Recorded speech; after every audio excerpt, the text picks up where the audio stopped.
For almost the first 200 years of American history, pastors spoke freely and boldly from their pulpits about the issues of the day. Pastors preached election sermons, giving instruction to newly elected officials on what Scripture said about the issues confronting government. Pastors also frequently supported or opposed candidates from their pulpits, going as far back as the presidential election of 1800 and continuing through successive elections. But all that changed in 1954 with the passage of the Johnson Amendment, which effectively overturned almost 200 years of church history in America. To understand the history of the Johnson Amendment, you need to know the circumstances behind the 1954 U.S. senatorial race. In 1954, Lyndon B. Johnson, a powerful Texas politician, was running for re-election to the U.S. Senate. Johnson's opponent was Dudley Dougherty, a 30-year-old first-term state senator from Beeville, Texas. Dougherty was not going to present much of a problem for Johnson, and Johnson felt that he would easily win re-election. That is, until two very powerful men impacted the race through the nonprofit organizations they had created. One man was H.L. Hunt, a Texas oil man, and the other was Frank Gannett, the publishing mogul. Hunt created a nonprofit organization called Facts Forum in 1951. Gannett created a nonprofit organization called the Committee for Constitutional Government in 1935. Both of these organizations were anti-communist, and both were supporting Dougherty in his race against Johnson. Hunt and Gannett believed that Johnson was soft on communism and did not want to see him re-elected to the Senate. These two nonprofit organizations passed out thousands of pieces of literature in opposition to Johnson's campaign. Now, when Johnson saw that his chances for re-election were in danger, he tried to find ways of silencing them.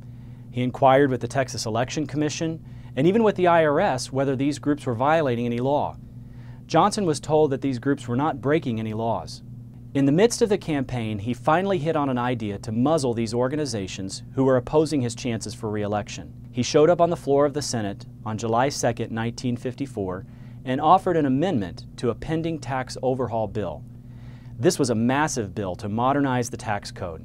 The legislative history on that day shows that Johnson offered his amendment and declared that the sponsor of the tax bill had agreed to it. The amendment passed by a unanimous voice vote. The bill was passed, and President Eisenhower signed it into law on August 16, 1954.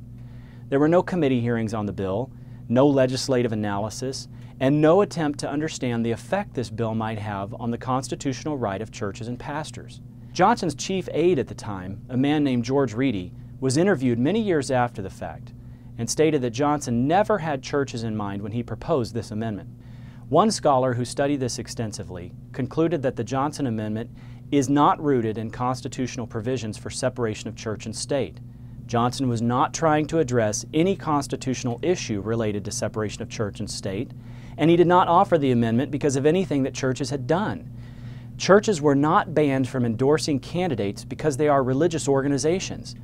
They were banned because they have the same tax-exempt status as Facts Forum and the Committee for Constitutional Government, the right-wing organizations that Johnson was really after. Never let anyone tell you that the Johnson Amendment is intended to protect the so-called separation of church and state. Nothing could be further from the truth. This law was a revenge-motivated law passed by a powerful senator who knew how to use the political process to silence his opponents. You can find out more information about the Johnson Amendment and what Alliance Defending Freedom is doing to combat this unconstitutional restriction at pulpitfreedom.org.